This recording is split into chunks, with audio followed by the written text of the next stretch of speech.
Dieu vous bénisse. Alors, Genèse 35, 18 nous révèle l'histoire de Rachel qui met au monde son deuxième fils dans des conditions si difficiles qu'elle appelle Benoni. Nous aussi, à l'image de Rachel, lorsque surviennent dans nos vies des bénédictions habillées de souffrance, nous avons tendance à les appeler Benoni, c'est-à-dire à les mépriser, ce qui au final peut entraîner la destruction de la dite bénédiction. Mais Israël, le mari de Rachel, lui a trouvé la solution au problème. Il a appelé l'enfant Benjamin.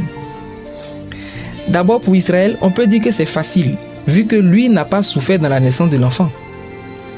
Donc la problématique, ce sera comment, alors qu'on souffre, arriver à considérer l'heureux événement ou la bénédiction, dans le cas de Rachel, la naissance de l'enfant, plutôt que la souffrance qu'on endure.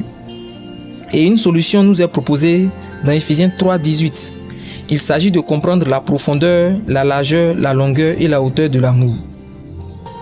La profondeur de l'amour ou aimer en profondeur est le processus par lequel le Saint-Esprit nous permet de voir au-delà de la réalité et des apparences.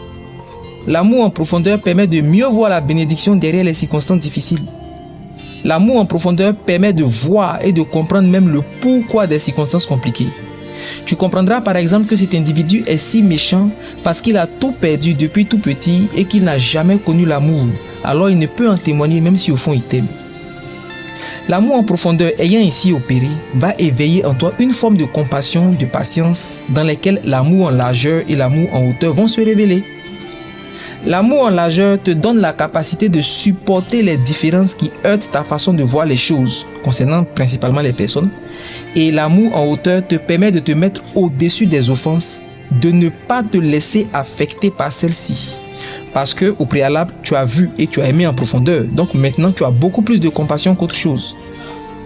Tout ceci aboutit à aimer en longueur, c'est-à-dire à tenir la relation dans le temps et dans la durée, jusqu'à finalement bénéficier de tous ces bienfaits dans ta vie. En clair, c'est l'amour de Dieu en toi qui te permet de ne pas perdre toutes ces bénédictions habillées de souffrance et de finir par en jouir le moment venu. Alors je prie pour toi, que le Saint-Esprit te remplisse de son amour, qu'il te donne de distinguer par l'amour en profondeur, qu'il te donne d'aimer davantage par l'amour en largeur, de tenir la relation dans le temps, de tenir dans le temps par l'amour en longueur et d'être au-dessus de tout ce que tu peux endurer par l'amour en hauteur, afin de bénéficier de ta bénédiction le moment venu. Que Dieu te bénisse.